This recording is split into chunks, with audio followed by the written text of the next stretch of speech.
Had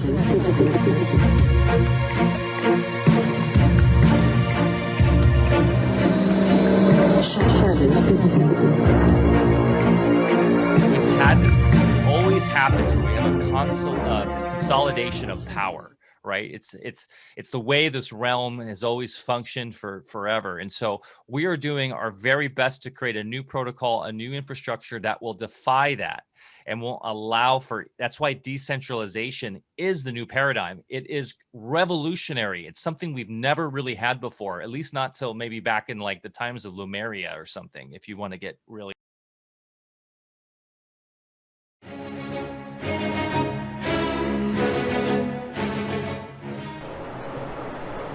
15 seconds. Vehicle flight pressures. 10, 9, 8, 7, 6, 5, 4, 3, 2, 1. 0. Ignition. Liftoff.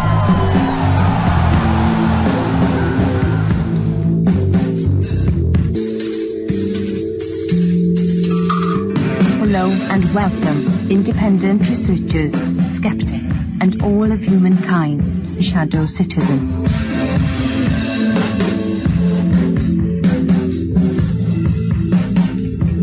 Shadow Citizen will explore the shadows of an alternate reality. Your hosts, Rachel L. McIntosh.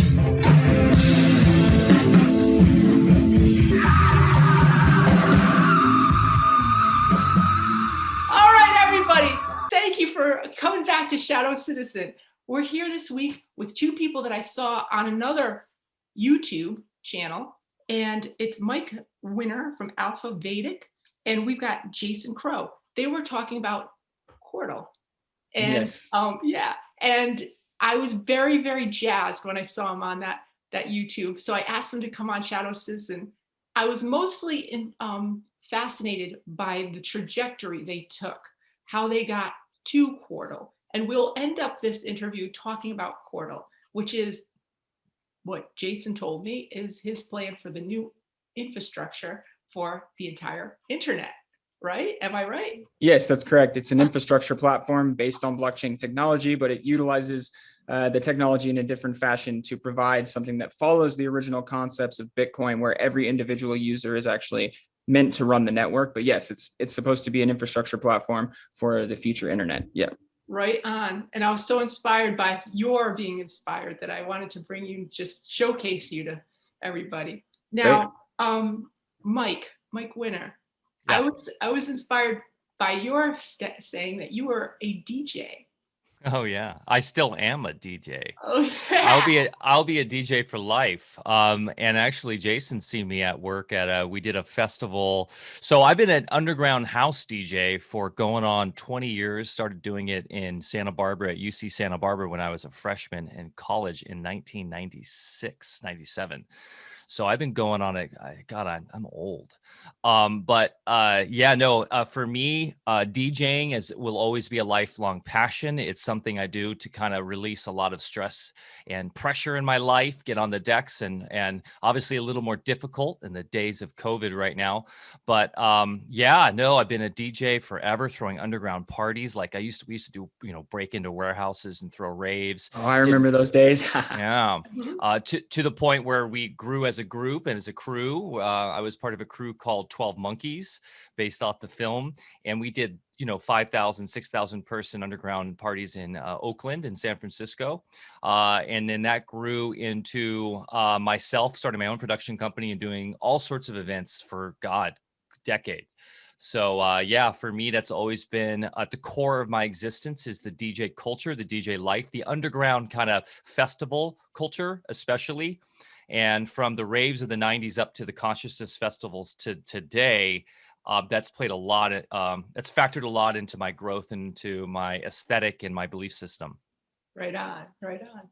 And now the aesthetic and the belief system, when I was listening to you, seemed to like I was in Boston and I graduated Mass College of Art at that point. I used to live in Boston and I've DJed in Boston. Yeah, at the same time? Well, I don't know. I was there, probably not. I was there 2000, God, my wife was a travel nurse and working at Mass General, and we were living on in the West End. Yeah. And we weren't there long. We were there for like 6 months. But Oh.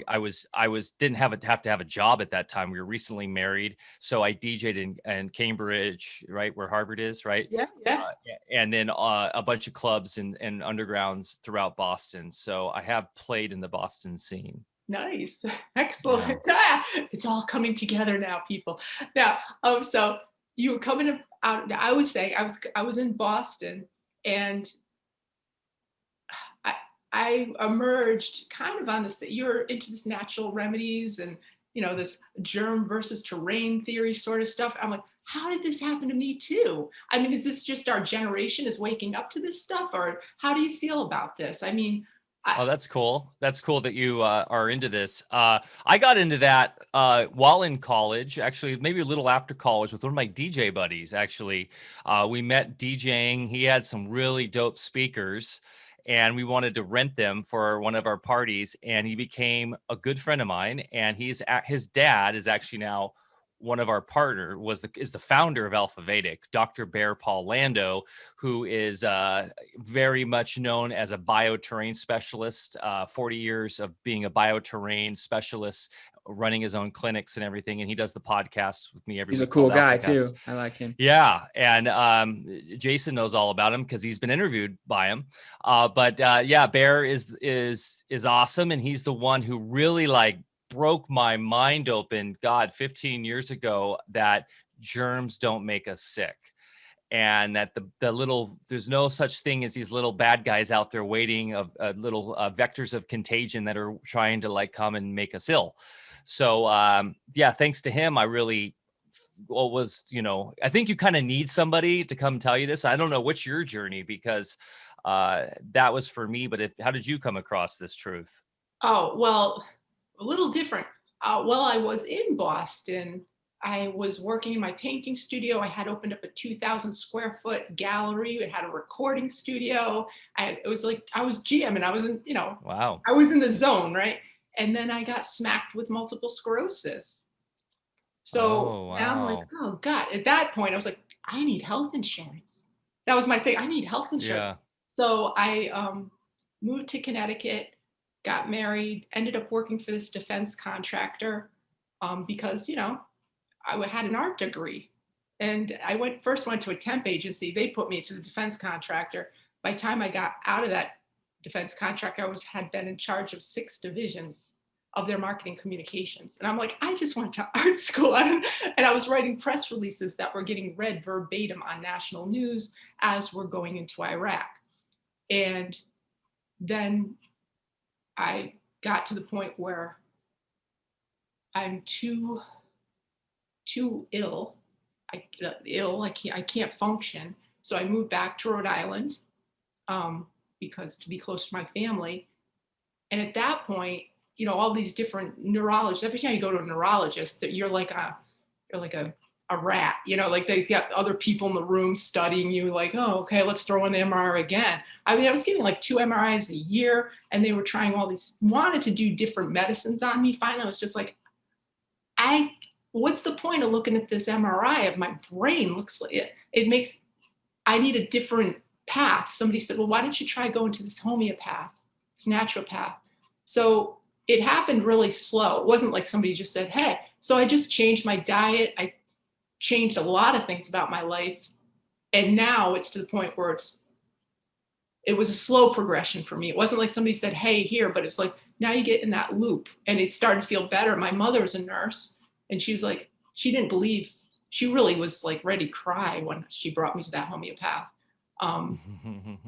But now she's just like, no, we won't do anything unless that homeopath, is in the picture, so we're good now. I resonate so much with that. My mom's was a lifelong RN. My wife's an RN, and here I am, a radical anti-allopath.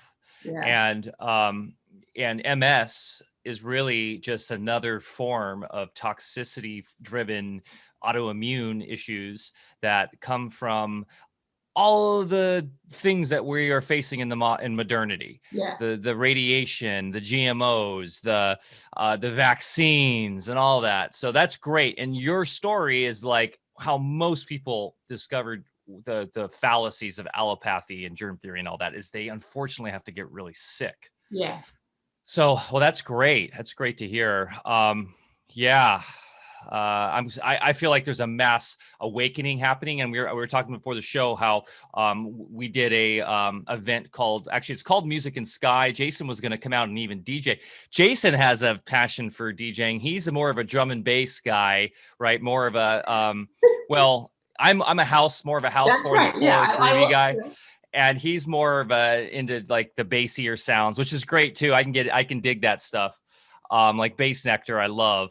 But anyways, we ended up doing this event, and it was all a huge factor of that was to get people in a place where we're face to face, no masks, no social distancing, in the desert, resonating together so that we can live in this like harmonic truth. And we had all these amazing speakers and workshops that was all about breath work and ice baths and all this. And yeah, nobody got sick, of course.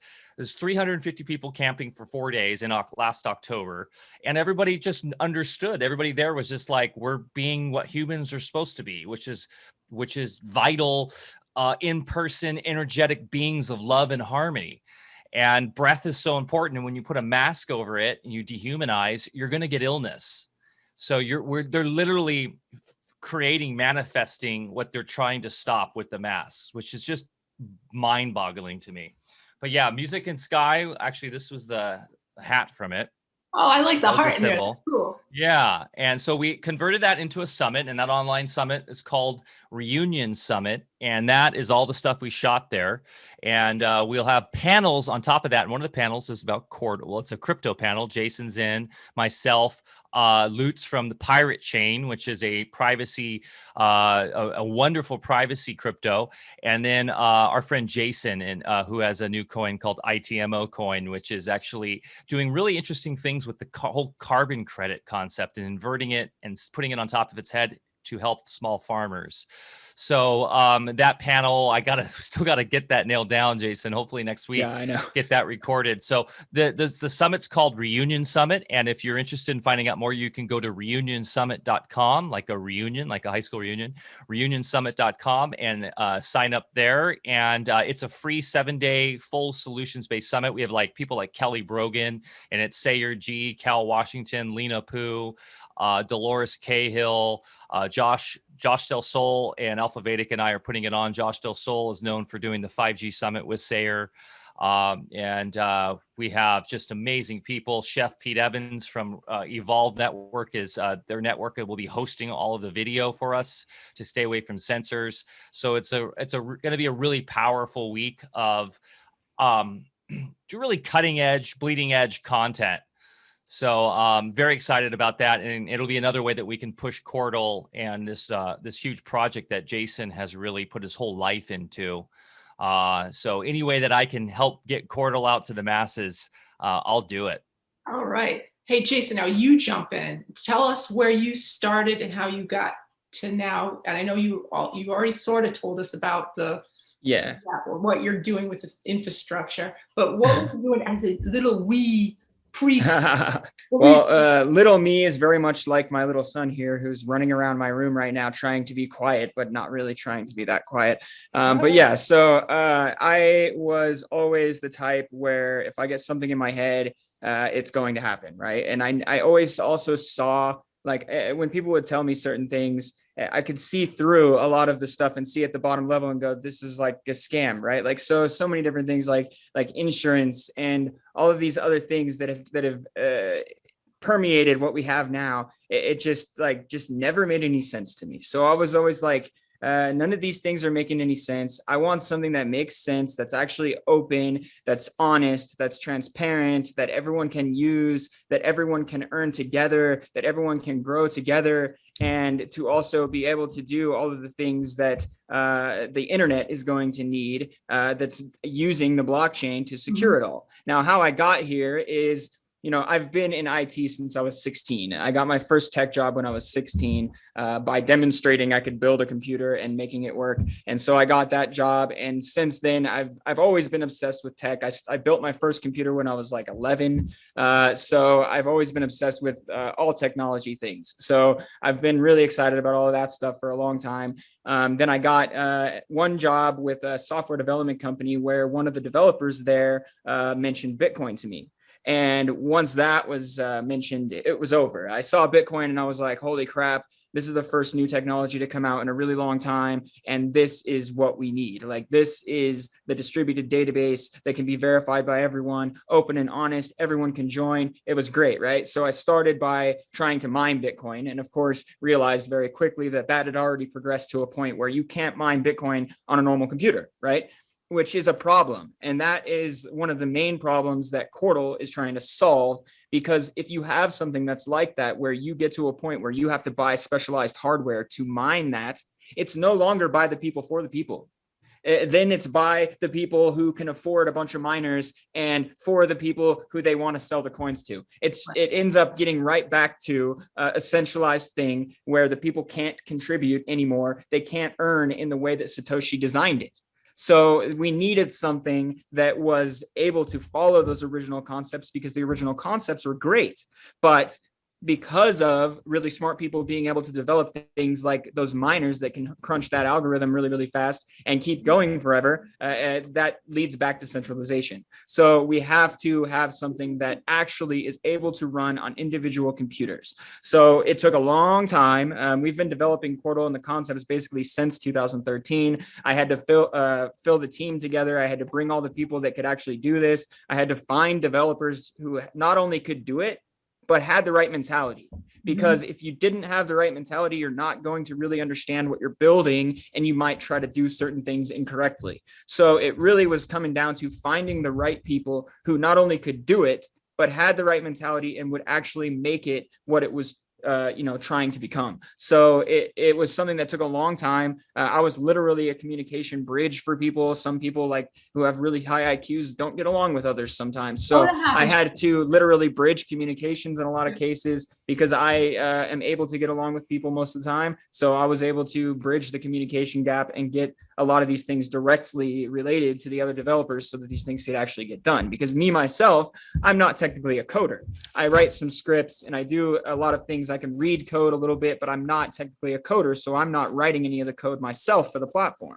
So I had to find people who could do that. I had to find marketing people who could help me get it out there. I had to find all of the people to bring the team together, right? So that was my main thing, was just to bring the team together. And of course, since I have experience in IT, I built, servers and stuff to run nodes on, and it helped the infrastructure itself and whatever else. And the mining farm that I was supposed to have that was going to be funding this actually got shut down by another centralized agency, the power company in Canada. They shut our installation down by 6 months. They delayed the installation. Then by the time they installed it, they said we missed a law in between that time that they caused us to miss, even though we had established a company 2 years ahead of time to prevent missing that law. It was all a bunch of nonsense. So they caused us to not be able to have that mining farm. And so now the only way that we can do this is by me reaching out to more people, getting more people involved. And that was always the plan, but I wanted to do it a little bit later. So more things were established and more services were available. But I'm very happy with what we have now, with the communications that we have, the actual underlying platform that we have that's actually able to be run on every computer. And it's really, really a unique concept, completely custom. It's something unlike most people have ever seen before. If you have anybody who understands code, if they look at the code base, I guarantee you they'll be excited. And we definitely are always looking for more coders to not only just look at the code and verify that what we're doing is good, but also to help us and directly contribute to the code base if they wish to, right?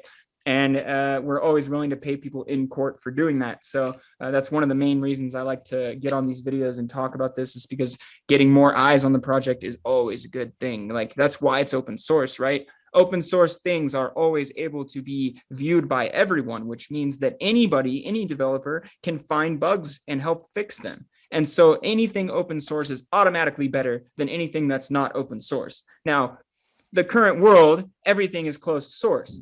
a lot of things, right? Like the Windows operating system, for example. And that leads to only one development team being able to do the work or see the code to be able to diagnose bugs and things like that. And you have to fully trust that one company.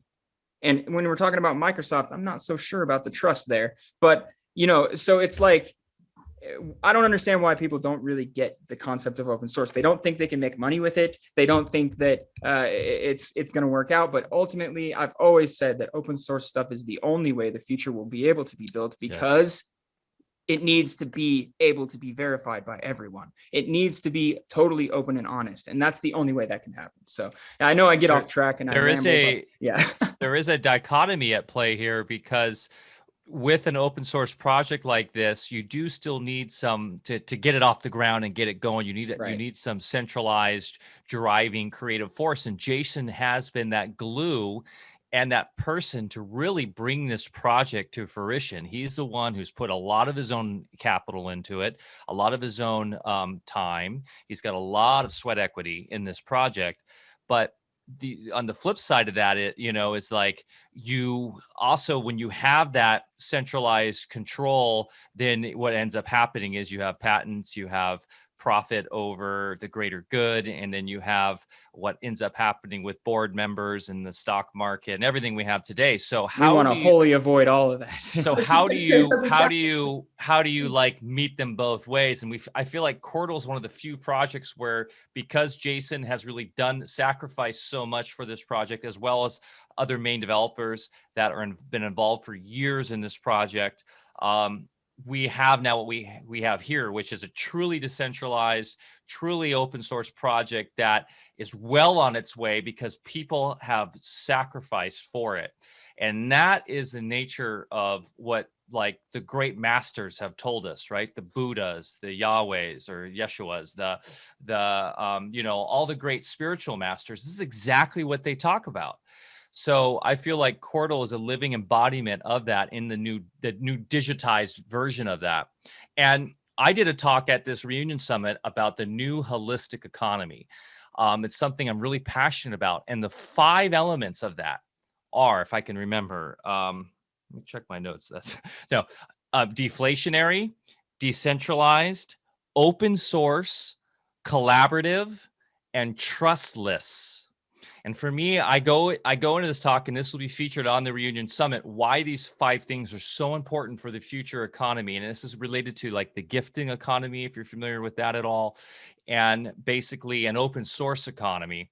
And open source, as Jason says, is so important because it allows for the network effect to really empower the future. The more people that get involved, the more minds that come together and problem solve and work and tweak on something, the stronger it gets.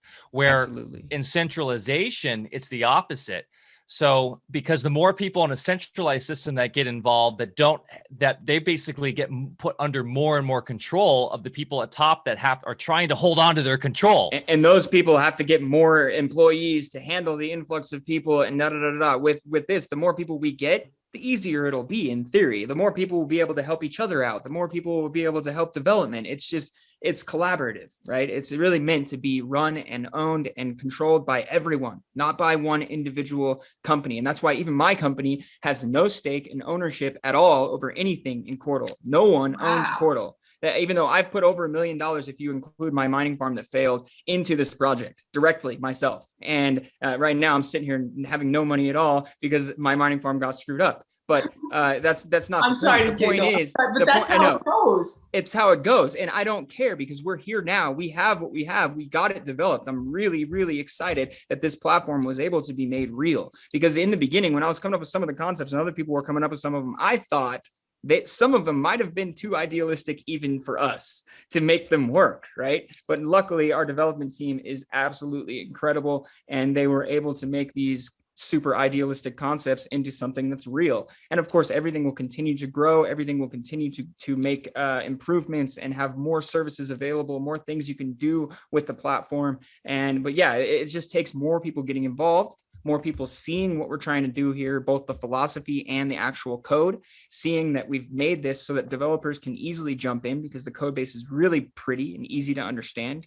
Even if you don't read code, you can read the comments and understand what's going on, which is really essential. And that's a lot of things that other code bases in the past that I've dealt with did not have. If you have a crappy code base that's all spaghetti together, nobody's going to be able to jump in and help out because they have no idea what's actually going on.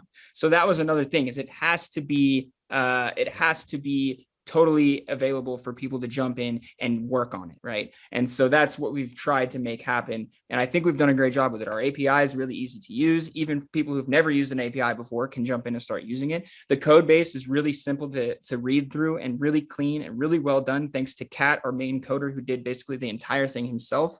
And yeah, it's great what we have so far, that people are able to jump in, they're able to communicate for free in QChat, which is completely decentralized, blockchain-based, instant real-time chat. And that will also be able to do things like this in the future with this WebRTC that we're using now. We have a serverless version of that we can use in QChat that will allow people to do voice video screen sharing inside QChat too. And I want to see a lot of those types of improvements taking place as well. But yeah, there's a lot that can still be done.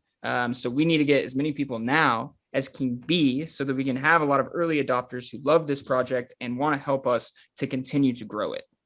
Well, I love the project already just because I love you guys. And this is only because I'm getting the vibe off you guys. A lot of these other people, they show up and they look like the investor types, you know? And those ones are really hard to convince to invest in something like this because they can't own anything, right? Yeah. If they can't own anything, they're like, well, then how do I make any money? Because I can't own anything. That's the old world. That's the I know, old it's so world. funny too. I'm like, you'll make way more with this than anything you've ever done before.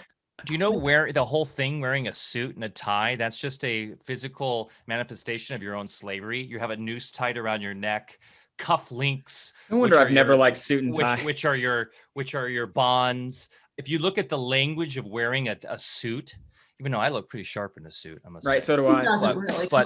But if you look at that whole world, it's an old world of slavery. I don't believe humans were meant to be going to a 9-to-5 on Wall Street and counting shekels and being driven by money. Humans are supposed to here to be driven by their creative abilities and skills to manifest their heart's delight. And that's exactly what we're trying to do with Qortal. People can jump in and make that happen in real life. Yeah, exactly. And we've been tricked. We've been tricked through all this agency that we are supposed to be in these agencies, or that we're supposed to go down a specific line of development, go to school, go to high school or whatever, your secondary, primary school, whatever you call it in your country, then go to university, and then figure out the one thing you're supposed to specialize in. And there's nothing wrong with that. Like, I think that's important that we have trades and that we have mentorships and that we have people that have their passion. I love the whole Japanese aesthetic of like figuring out something that you're really good at and becoming a master at it, like making a samurai sword or making sushi. Like, I think that's super important. And this economy model supports that completely, supports Absolutely. The passion that you're into. But I don't personally believe that the finance sector and everything, which is what is totally overtaken crypto, by the way. Like, if you look at most crypto YouTube channels, all it is about trading and about the financial system and how we're going to bring the SEC into the fold to properly manage Bitcoin, and how Ethereum, the decentralized finance, DeFi they call it, which is just basically Ethereum tokens for the most part, which is all just a big Ponzi scheme, how that's revolutionizing when it's just all an inbred weird finance 2.0, Wall Street 2.0. Wasn't the whole thing about getting away from this in the beginning? Like, that's what the original ideas were about, right? And now we're like, oh, we're going to bring them all right back in and do it again with a different platform. Like, what? Yep. Exactly. So anyways, that's what really drew me to what Jason was all about. You know, Jason and I got connected because I needed some developers on a project that I was developing with some really beautiful souls called Karma Ship, which is a project that's just kind of there. It's still totally, we could totally continue it. That's the beauty of open source and everything. And Karma Ship, as in karma and friendship. And the idea was to use a new protocol called proof of experience as the main consensus, so that we could bring back human relationships to finance, to the value metric of what we call money, was based on human back and forth interaction and exchange I still really like of that concept, and ideas I want to and build it out energy. still. And we totally can, and we will. And Manifest X is like the next is another project that's budded off of that. That's about really like helping people transfer from the old world of fiat to the new world of abundance based holistic economy models, ideas, where fiat is what we call fiat, which is what the US dollar, which is all main currencies, which aren't even money. They're just currencies that are debt instruments that are forced upon us to use for modes of exchange. We need to get beyond all that. We need to get past all that, because that is just that is the main way that keeps us enslaved in this neo-feudal world that they're developing with the Great Reset and everything. So these are all really exciting kind of parallel worlds that you can join right now. Like I always say, like one of the easiest, most passive forms of resistance, if you see where the world's going and you don't want to be involved with the debt-based slavery system, is buy Bitcoin. I've always said that, just like buy Bitcoin. It's an amazing passive way to say F you to the system. However, I think an even stronger way is come on the Qortal network. Join the Qortal network and help us with the new internet. You never have to deal with anything centralized to deal with Qortal. You never have to deal with a centralized exchange unless you're trying to get into LTC first. Once you're on a blockchain, you never have to deal with any centralized agency again. So what Jason's saying here is that LTC Litecoin is how we are bridging right now to kind of fiat into because Litecoin is probably I would say the second or third biggest crypto in the world, behind Bitcoin and maybe Ethereum. I mean, Litecoin was basically, the idea of Litecoin was that it was like Bitcoin's the gold, Litecoin's the silver in crypto. And so anyways, it's a faster blockchain. It's more stable in terms of price discovery and in terms of its price right now. And so we decided to have Litecoin be the main mode of exchange for Qort, which is the currency, which is the coin, the crypto currency. I hate the term cryptocurrency. I know. It's getting us back it's into the main coin of the platform. It's a service coin meant to power services on the chain, on the network. It's needed for the trading. It's needed for registering your name. It's needed for a few different things right now, and it will be needed for more in the future to use the data storage and stuff like that. It's literally meant to power the underlying network of Qortal. And it's what you get rewarded in when you're minting and helping to grow the network, and helping. It's super crucial because it's the new economy model for the energy you put into running the network. It's like, think if Google had its own coin, right? If Google had its own coin that was... Her face kind of got grossed out, like, ugh. I know. Right. So follow my logic here, though. Imagine if Google was made into a public utility, which is what it should be, because it's essentially the new town square. It's the new library. It's the new university. It's everything all together. It's like it should be a public utility owned by nobody, completely open source and completely transparent. Of course, it's not, because right now the world is corrupt. But imagine if they had a currency tied to that, tied to the Google Analytics, tied to everything that's involved with the searches and with managing all of the marketing and the SEO and all of that. That would be the number one most powerful mode of creating value in the world right now. And that is what the power of Qort can be.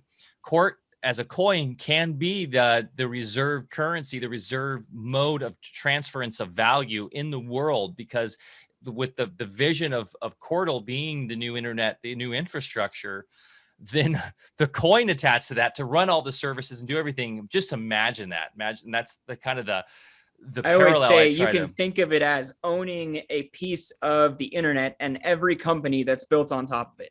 Because that's literally what it would be like. If everyone uses Qort for those services that they're building to make use of those services, then that's the same thing as having a stock, essentially, in the entire internet and every company built on top of it. So it's really going to be like the coin value is going to go through the roof because, for one, the release schedule is very slow, and that's on purpose.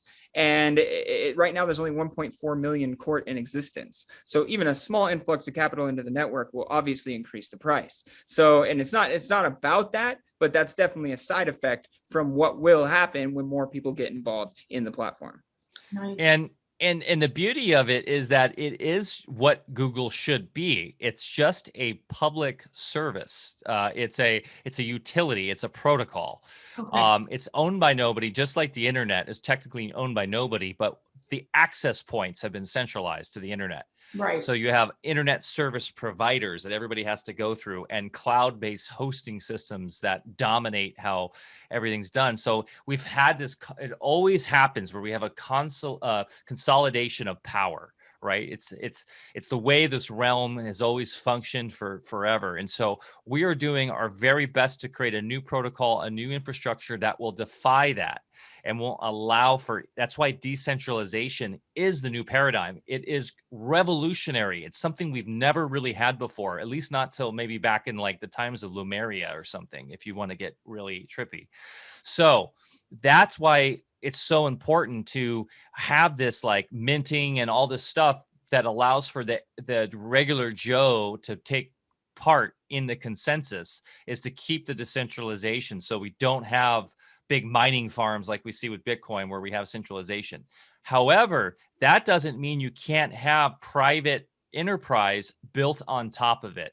We are pro free market. We are pro the ability for people to be entrepreneurs and create things and profit off those things, as long as it's decentralized, as long as it's fully built on something that isn't consolidated and controlled and manipulated by centralized powers. All right. Yeah, I'm just gonna have a question. Pretend I want to be somebody that wants to sell something.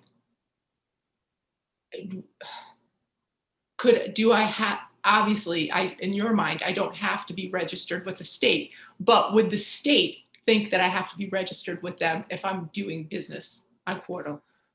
So that's two separate things. Since Qortal is an open source protocol, there's no way that the state can come in and regulate it, because there's nobody to regulate it with. There's no corporation behind it. There's no individuals behind it. And I think the quote unquote state, which is just a corporation, by the way, every single state, every single federal government is an incorporated entity. That's why United States of America is in all caps. That's why any of your cities, the city of Reno is the city of Reno. That's the incorporation of the city of Reno. It's not the original charter that Reno was. I'm saying this because that's where Jason is based. Right. But my point of this all is, that's a whole other avenue of discussion that people need to start understanding. And that's what the Reunion Summit's all about, is understanding how you can do business out of the jurisdiction of the state.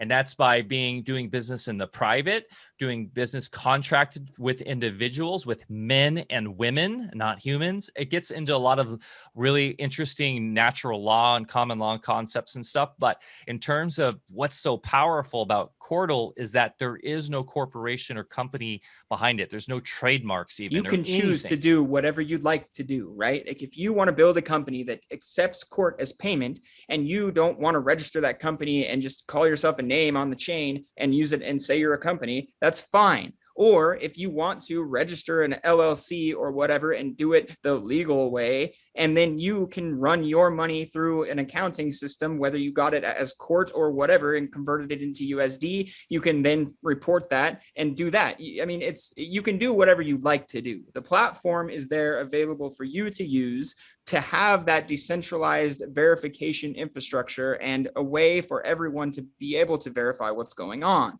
So you can then take that and do whatever you like with it. You can build your own trust on Qortal by continuing to contribute and raising the level of your account, and then start a company on Qortal with that registered name.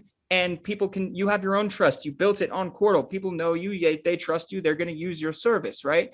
Or if you want to, you can also start a company and use that and use Qortal's infrastructure for still the verification and security aspects of it, and do whatever you'd like, right? Like it's it's really up to you, honestly. It's up to the individual what they want to do.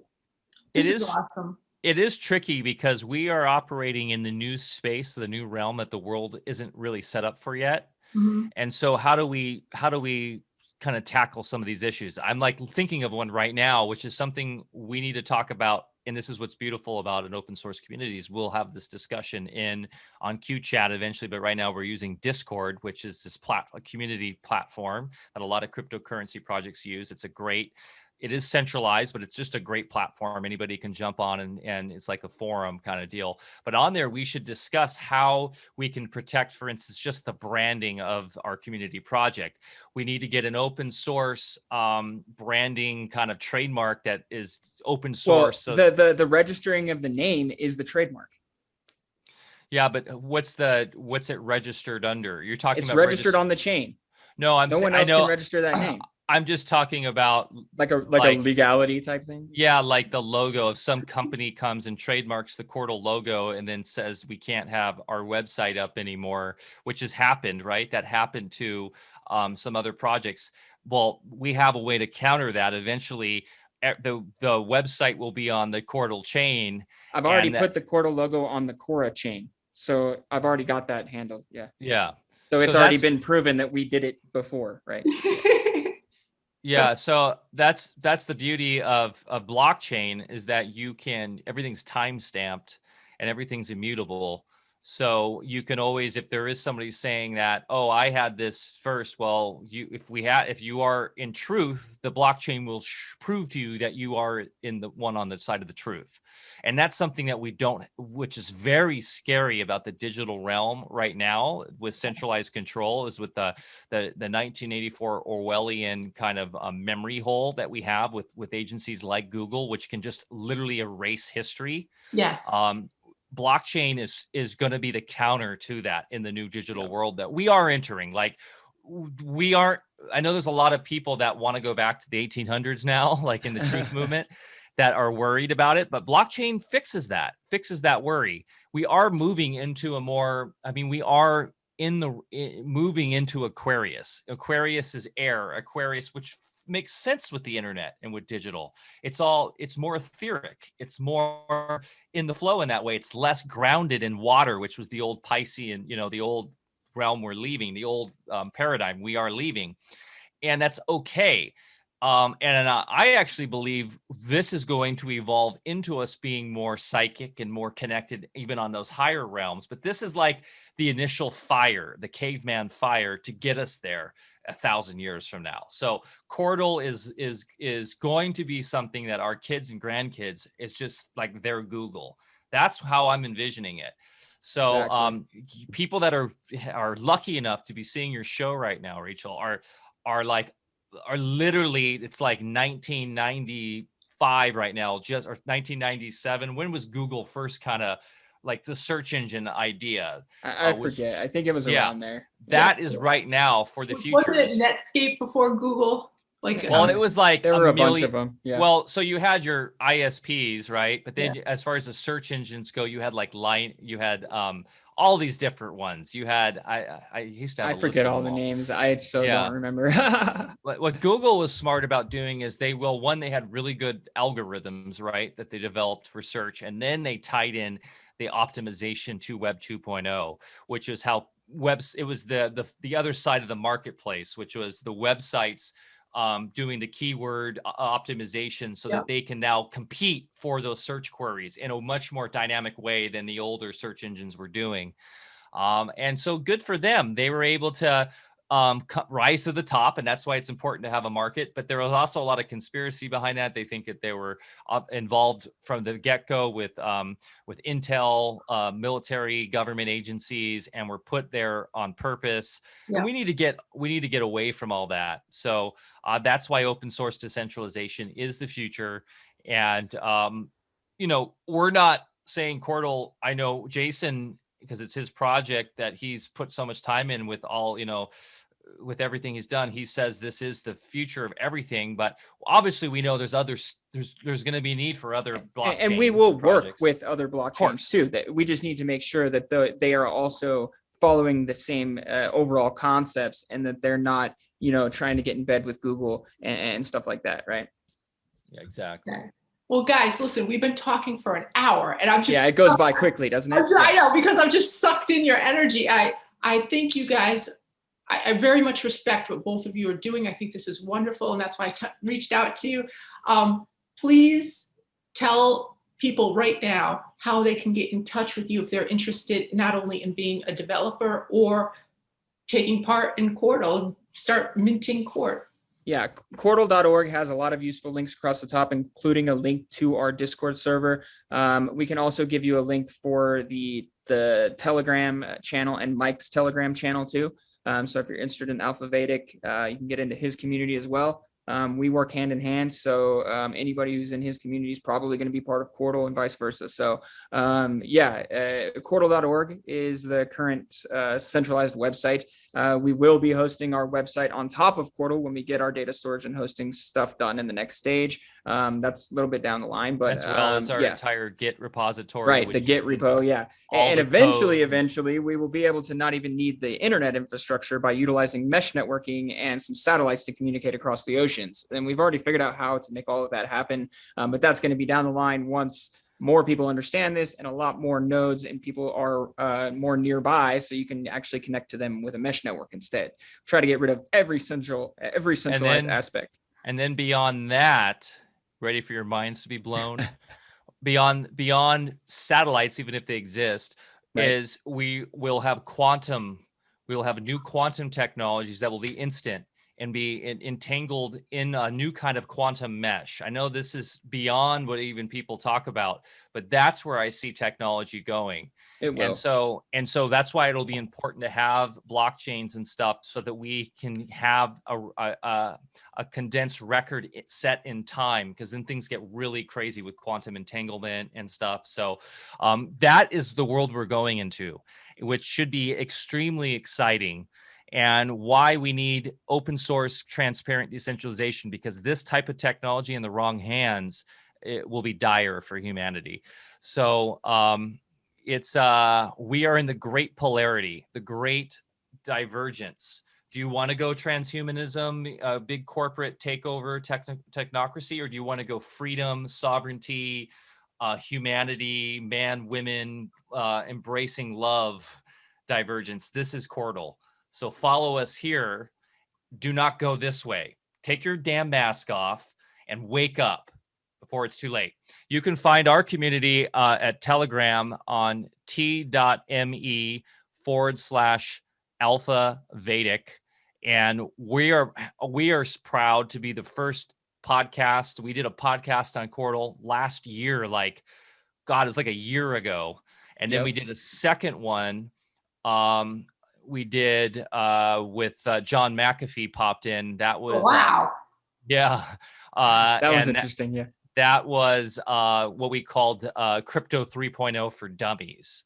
And so that's a great show it's an Alfacast episode. You can go to alfavedic.com/Alfacast and watch that, because I think that was a great overview of where we need to be going in crypto and how Qortal is going to get us there. And then John's just he's a character, so it's a very entertaining show. Sure is. Yeah. Wow, guys, thank you so much. Honest to God, this was fantastic. It went by fast. I want people to go to the websites. They're going to be listed underneath. At some point, maybe Shadow Citizen could be do a podcast. Yeah, absolutely. Yeah. Definitely. We got to keep talking. I think this is a good idea. I think this is excellent. But right now, thank you guys so much for your time. I know you're so busy with what's going on, and you got your family running around behind you too, I see. Right. Oh, thank you so much, everybody. Have a great week. Yeah. Okay.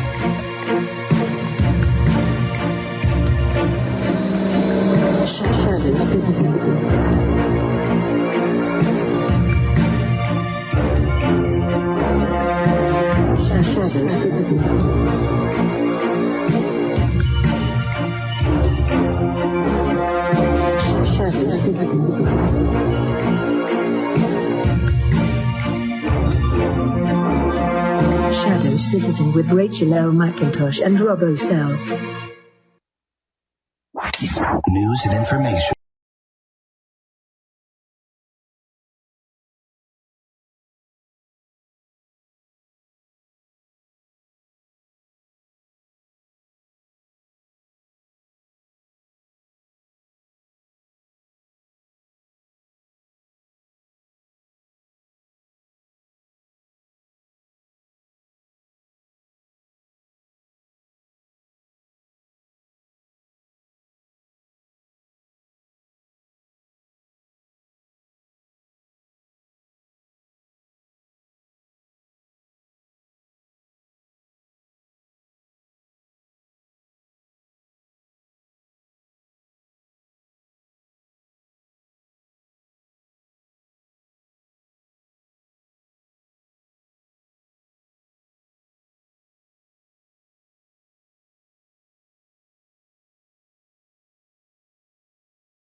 Shadow City.